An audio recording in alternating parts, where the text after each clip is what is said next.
This is our finest piece. Excuse me, gentlemen, is there anything I can help you with today?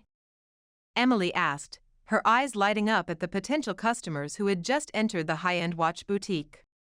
Her stomach fluttered with the familiar mix of excitement and anxiety that came with each new sale opportunity. Emily?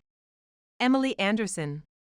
Victor exclaimed, his designer suit perfectly tailored to his athletic frame. My God, it's been ages. Looking pretty successful these days, aren't you?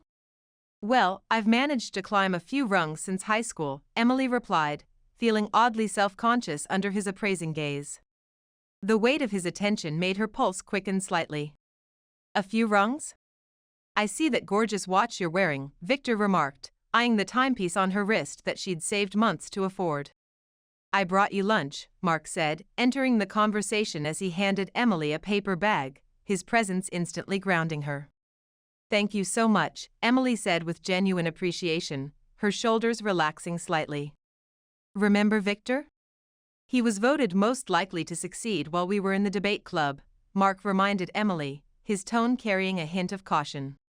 Still pursuing that accounting career, Mark? Victor asked with a barely concealed dismissive tone. Actually, we have news. We're engaged, Emily announced, her voice filled with pride as she squeezed Mark's hand. Emily, seems like you've made some smart investments yourself, Victor remarked, noticing the engagement ring on her finger. I mean, that was almost all my savings. Around $25,000, Emily admitted, then immediately regretted the disclosure. Emily, we agreed not to tell people how much you spent, Mark whispered, his cheeks flushing slightly. Don't worry, it's fine. Victor and I go way back, Emily reassured him, though her heart raced at Mark's discomfort. Way back indeed. And honestly, if I'd spent $25,000 on a ring, I'd want everyone to know too, Victor said with a calculated smile that didn't quite reach his eyes. So what brings you in today? See anything that catches your eye? Emily asked, smoothly transitioning back to her professional demeanor. Yes, how much for this one? Victor pointed to a sleek, platinum Patek Philippe display model. Ah, the grand complication. You certainly have excellent taste, Emily nodded appreciatively, her expertise evident in her voice. This piece is $15,000. I know it's quite an investment. We do have some other exceptional models at different price points if you'd prefer. Just let me know if you have any questions about the craftsmanship. I have just one question, Victor said coolly. Do you accept platinum cards? Emily's eyes widened slightly. That's certainly moving quickly.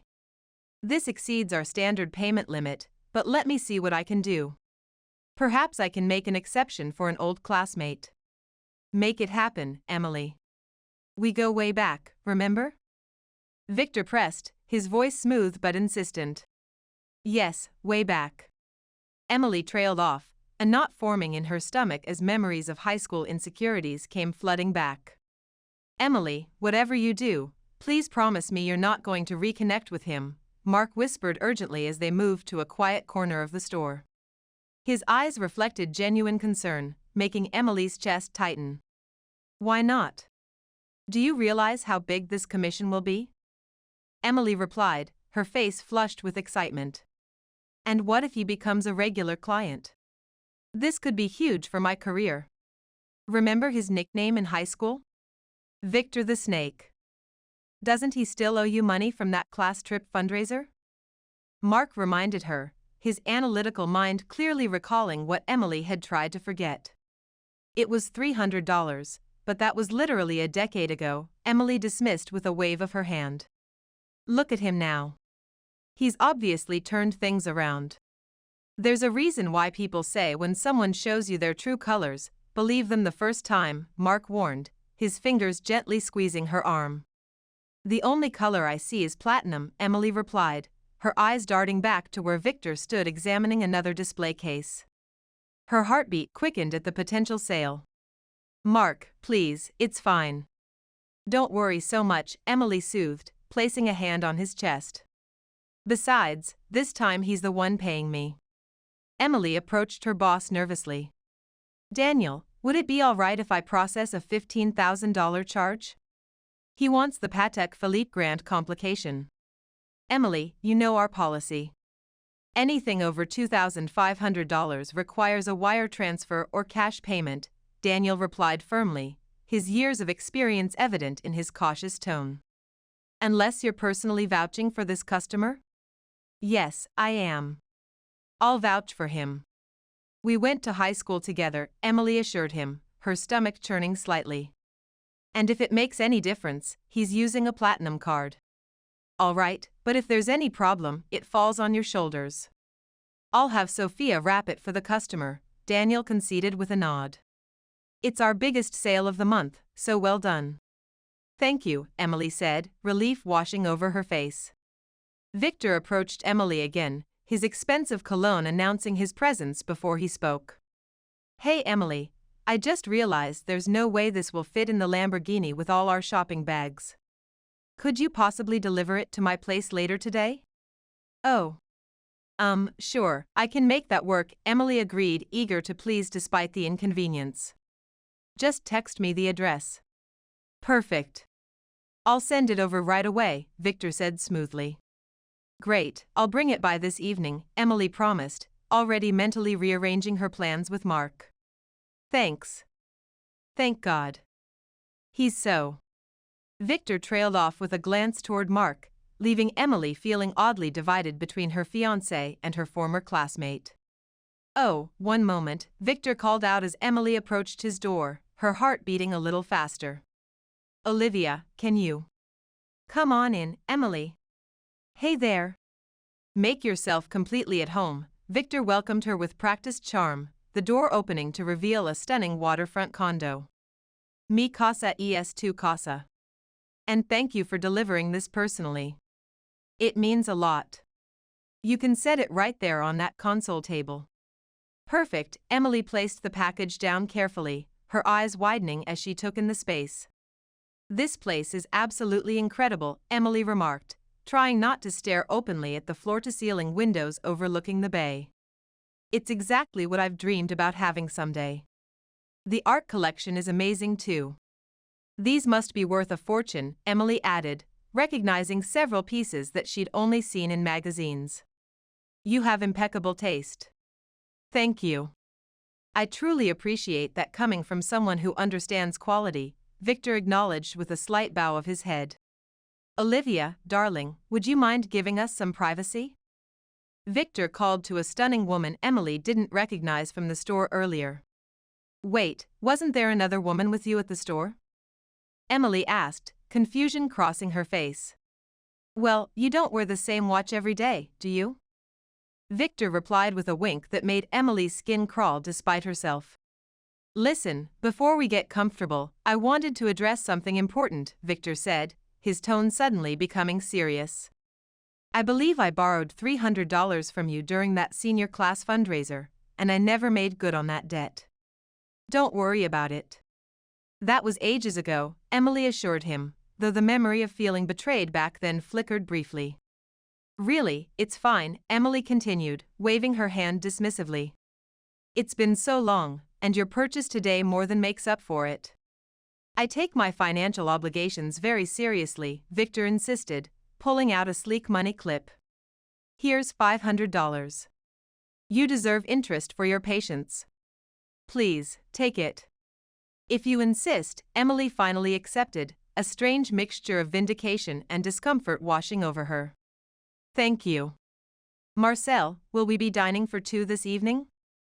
Victor called to someone in another room. Yes, please stay for dinner, Victor insisted, turning back to Emily. Marcel trained under Chef Nobu himself. He was his right hand for years before I convinced him to work privately. I should probably get back to Mark, Emily began hesitantly. You absolutely cannot turn this down. Please, Victor interrupted smoothly. Marcel, let's have the tasting menu with the caviar supplement, and whatever else you recommend.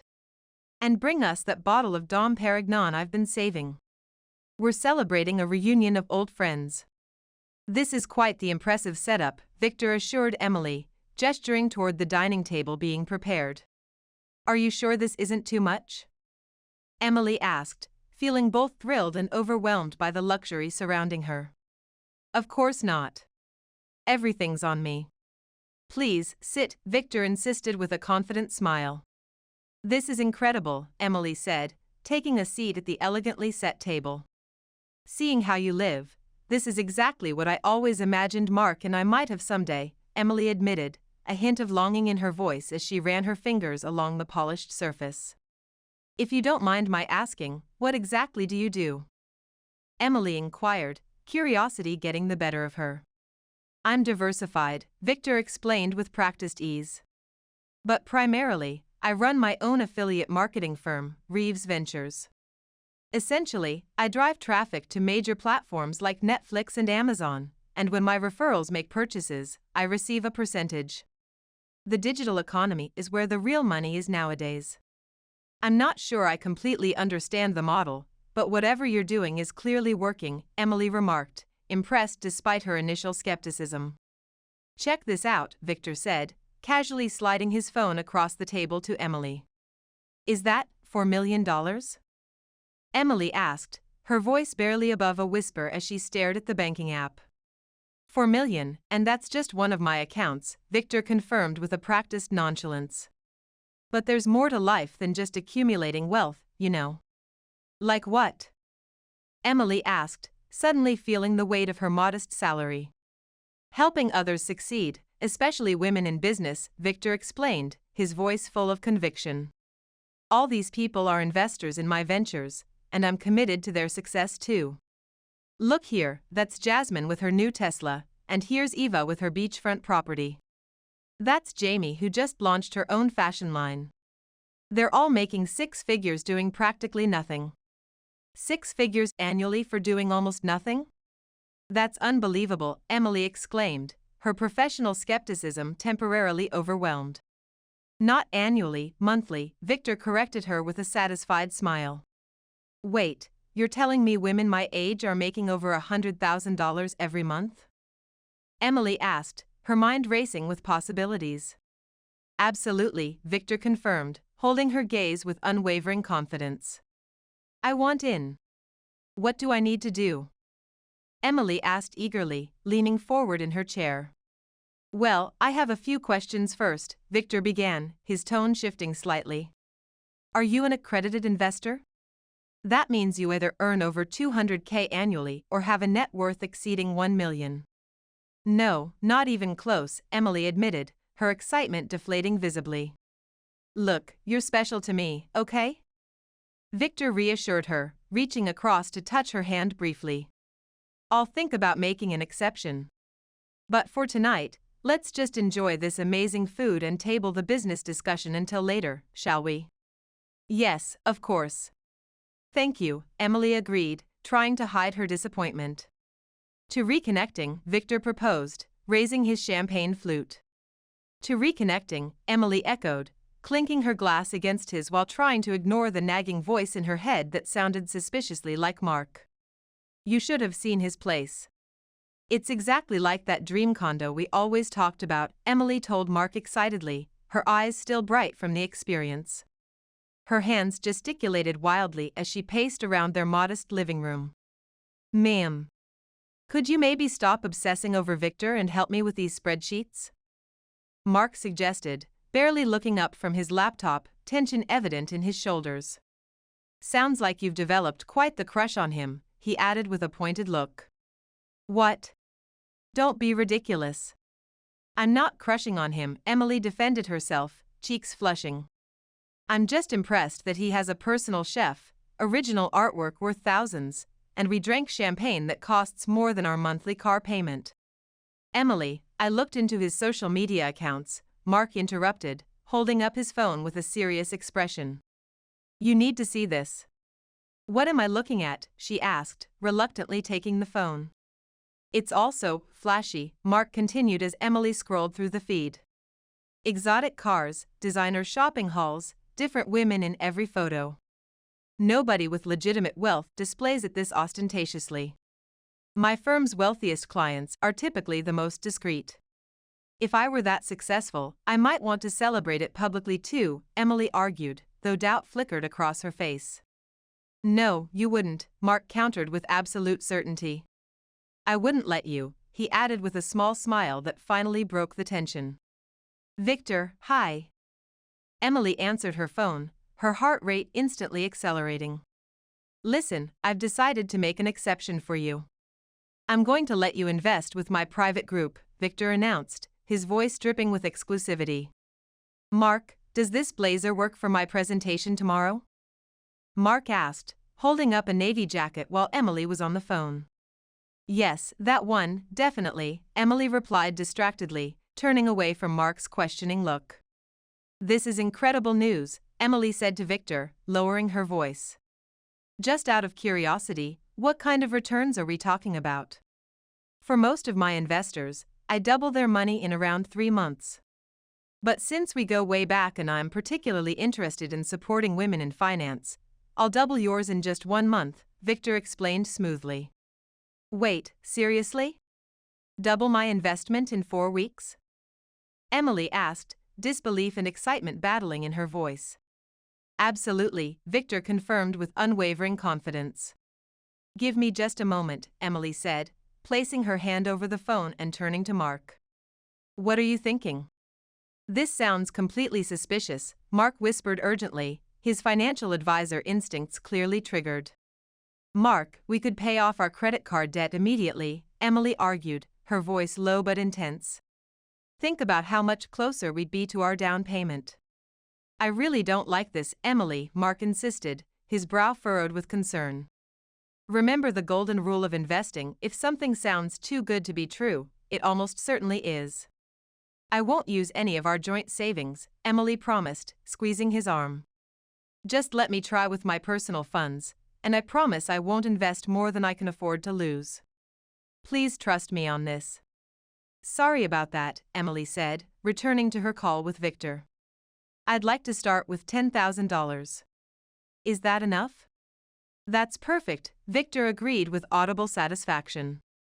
Emily, that's literally all your savings, Mark reminded her quietly, his face etched with worry. Investment scams are increasingly sophisticated these days. What appears to be a legitimate high-yield investment opportunity often operates like a classic Ponzi scheme. New investors' money pays the returns promised to earlier participants, creating an illusion of success that can't be maintained, explained a financial crimes specialist at Northwestern University. Give me one moment, we're experiencing unprecedented call volume from victims today. Has Victor transferred your payment yet? Mark asked Emily as he reviewed their household budget spreadsheet. Mark, how many times are you going to ask me that? He promised a month, and it's only been 27 days, Emily snapped, her fingers nervously tapping against her coffee mug. Look, he's coming over later to discuss something new. When he gets here, I'll ask him about the timeline, okay? Emily promised, her voice softening. You mentioned his company is called Reeves Ventures, right? Mark pressed, not looking up from his laptop. Yes, Emily confirmed, tension creeping into her shoulders. I've searched every business registry database I have access to. It doesn't exist, Mark revealed, finally meeting her eyes. Mark, please. You probably missed something or searched the wrong name. Just stop with the interrogation. It's my— Emily was interrupted by a sharp knock at the door. Hey. Great to see you, Mark, Victor greeted as he entered, his tailored suit impeccable as always. Victor, Mark replied with a curt nod. Check out my new Audemars Piguet, Victor said, casually pulling back his sleeve to reveal an eye-catching timepiece. Wow, that's absolutely stunning craftsmanship, Emily admired, her professional expertise evident. The complication work is incredible. You should get yourself one soon. I know you've always appreciated fine watches, Victor encouraged with a knowing smile. Actually, Victor, I wanted to check about the investment return, Emily asked, trying to sound casual despite the anxiety bubbling in her chest. Everything on track for next week? What are you talking about? It's still coming? Victor looked momentarily confused before his expression cleared. Oh. I actually processed the transfer this morning. You should have received it already. Emily frantically checked her banking app, her eyes widening. Wait, what? It wasn't supposed to come through for another 3 days. What can I say? I take care of my investors, especially the talented ones, Victor grinned with practiced charm. You'll be wearing pieces like this very soon. This is unbelievable. Thank you so much, Emily exclaimed, her earlier doubts evaporating instantly. I aim to please, Victor laughed, seemingly amused by her enthusiasm. Come outside and see my new acquisition, Victor invited. You got another car? Emily asked, already moving toward the door. Just picked it up yesterday. Not like that Maserati I showed you the other, Emily began. Different model entirely, Victor interrupted smoothly. Mark, come look at this waterfront property, Emily called excitedly, rushing in from the bedroom with her tablet. It's got the home office space you wanted, and it's only $6,000 a month. And who exactly would be covering that rent? Mark asked, his accounting instincts immediately calculating their budget. Well, I know it seems expensive, but I was thinking if I invested a bit more with Victor. Emily started, her words tumbling out rapidly. No. Absolutely not. We agreed this was a one-time thing, Mark interrupted firmly. What did you even do with the return you already received? I bought myself an Audemars, Emily joked with a nervous laugh. I'm kidding. I paid off our credit card debt like we discussed. But I did have some left over, so I got you something special, Emily added, pulling out a sleek leather messenger bag. It's that Hugo Boss one you've been eyeing for months. Emily, no. We can't afford luxury items right now. We're supposed to be saving for our down payment, Mark protested, though his fingers betrayed him by reaching out to touch the soft leather. We're totally fine. This is basically free money, Emily insisted, her eyes bright with excitement. Just try it on. See how it looks with your work suits. I suppose. Mark reluctantly slipped the strap over his shoulder. And imagine what else we could do if I invested just another 10, Emily began, her voice rising with enthusiasm. Stop. Just stop right there, Mark cut her off, his expression hardening. This was a one-time experiment, and that's it. We agreed on those terms. I need to clear my head. I'm going for a run, he added, his voice cooler than before. The bag looks perfect on you. I knew it would, she called after him, trying to salvage the moment. Thank you. It is nice, Mark admitted, his expression softening slightly. But let's not make this a habit. I might even wear it in the shower. Emily joked, desperate to lighten the mood. Please don't, Mark replied with a reluctant smile before closing the door behind him. Victor, hi, Emily answered her phone, her heart skipping with anticipation. Emily, listen carefully. Holiday shopping season is going to be extraordinary this year, particularly in luxury markets. That's why I'm offering my select investors triple returns right now, between today and year's end, Victor explained, his voice brimming with calculated urgency. Triple returns? So if I invested $10,000, you'd return $30,000? Emily asked, her fingers gripping the phone tighter as calculations raced through her mind. Not exactly. The minimum for this special opportunity is $25,000. But yes, invest $25 and you'll receive $75 back before January, Victor confirmed with practiced confidence. I wish I had that kind of money available right now, Emily sighed, disappointment washing over her. Wait a minute, does the investment have to be cash? Emily suddenly asked, her eyes drifting to her engagement ring. Emily, we need to talk, Daniel said gravely as she arrived at work. What's wrong? Is everything okay? No, everything is definitely not okay, Daniel replied, his expression stern. That $15,000 platinum card purchase you vouched for? We just received a chargeback notification. The payment was fraudulent. I thought you said this man was your friend from high school. Emily, you're not going to believe this, Mark said, rushing into the store, his face flushed from running. Victor was just indicted for running an elaborate Ponzi scheme. Multiple victims have lost their entire savings. It's all over social media and financial news sites. I trusted Victor with my entire retirement account, and now he's disappeared completely, a tearful woman shared in a viral video. I knew something wasn't right about him, Mark reminded Emily gently. I'm just relieved you didn't invest anything more with him. Emily? Mark asked, his voice faltering as he noticed her ashen face. Emily, you told me your engagement ring was being sized at the jeweler's, Mark said, his voice dropping to a whisper as realization dawned. Please tell me you didn't give it to Victor as an investment. How could you do that to us? I'm so sorry, Mark. I made a terrible mistake, Emily admitted, her voice breaking as tears welled in her eyes. I feel absolutely devastated. I don't understand how you could do this. We had an agreement about the investment limits, Mark said, his voice trembling with emotion. Now your ring is gone, you owe $15,000 to Daniel, and you've jeopardized everything we've worked for. No, that's not what I intended at all. It's the complete opposite, Emily insisted desperately, reaching for his hand. I was trying to secure our future. Seeing Victor's lifestyle, the waterfront condo, the collection of watches, the cars, I wanted that for us. I didn't want us to spend the next decade pinching pennies or for you to be stuck at that accounting firm you hate. I wanted to take care of us, to create the life we've talked about for years, traveling, our dream home, starting a family without financial stress. I got completely blinded by how close it all seemed. I'm so sorry, Mark. I know an apology isn't enough, but I truly am sorry. It's Victor.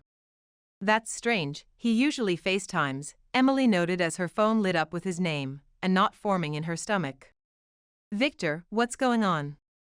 Emily answered, struggling to keep her voice steady. I've been trying to reach you. I haven't received the payment you promised. Your engagement ring's appraisal came in well below what I expected, and I'm seeing these bizarre allegations online. Please tell me there's some mistake, Emily confronted him, her voice growing stronger with each word. Emily, don't believe any of that garbage, Victor pleaded, his usual confidence replaced with nervous energy.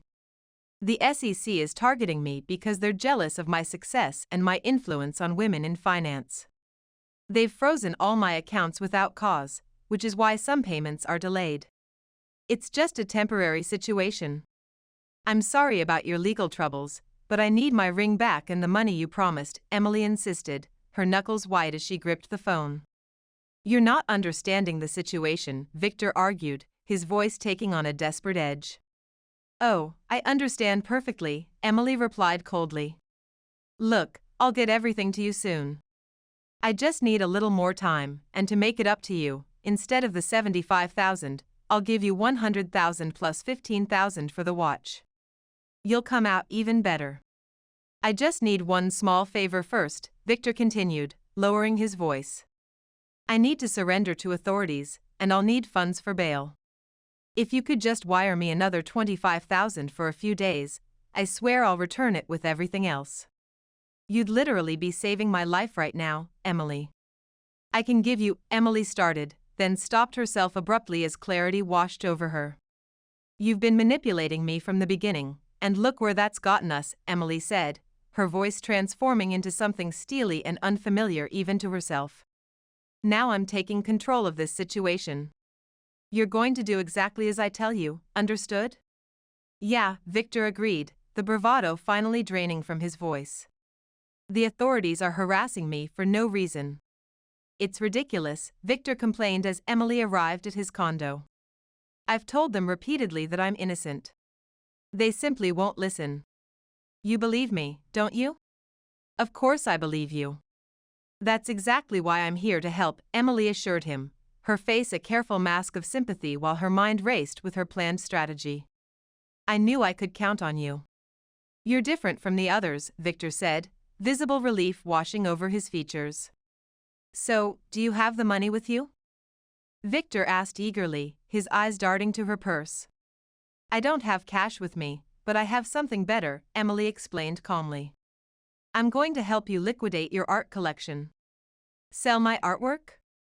Victor asked, momentary confusion crossing his face. Yes. Listen carefully. I've already contacted a serious buyer who's prepared to pay in cash today, Emily revealed, watching his reaction carefully. Okay, we can do this, but we need to move quickly, Victor insisted, anxiety evident in his movements. If I don't surrender voluntarily, they'll come here with a warrant. I need that money immediately. I understand completely. Let's start by getting these pieces off the wall, Emily promised, surveying the room. Do you have any more pieces in other rooms? Yeah, there are several in the, Victor began. Perfect. Why don't you gather those while I start in here, Emily suggested, already moving toward the largest painting. $225,000, all accounted for, Emily told Isabella Blackwell as she carefully handed over the collection of artwork. You've acquired these at well below market value. Enjoy your new collection, Ms. Blackwell. This portion will cover our debt to the store, Emily explained to Mark as she methodically divided the cash. And this is designated for the Victims Fund. Thank you for your integrity, Isabella replied with professional appreciation. The Victims Coalition will be grateful. There's enough here for a modest down payment on that house in the suburbs we liked, Emily remarked quietly, her fingers hovering over the remaining stack of bills. Don't even joke about that right now, Emily, Mark warned, though his expression had softened considerably since their confrontation. I know. Just thinking out loud, Emily assured him, carefully returning the money to the envelope. Victor. Emily called him on the phone, her heart racing. Emily, where are you? Victor demanded, his voice tight with anxiety. The feds will be here any minute. Do you have the bail money or not? Victor pressed urgently. Yes, I have all of it, Emily confirmed calmly. But it's not for you, she added, her voice firm and clear. What? What are you talking about? Victor asked, panic evident in his rising pitch. I'm using this money to help compensate the women you defrauded, Emily explained, no longer susceptible to his manipulation. I didn't defraud anyone. I told you, the authorities are simply jealous of my success, Victor protested desperately. I need that money immediately. Don't mess with me, Emily, Victor threatened, his true nature emerging under pressure.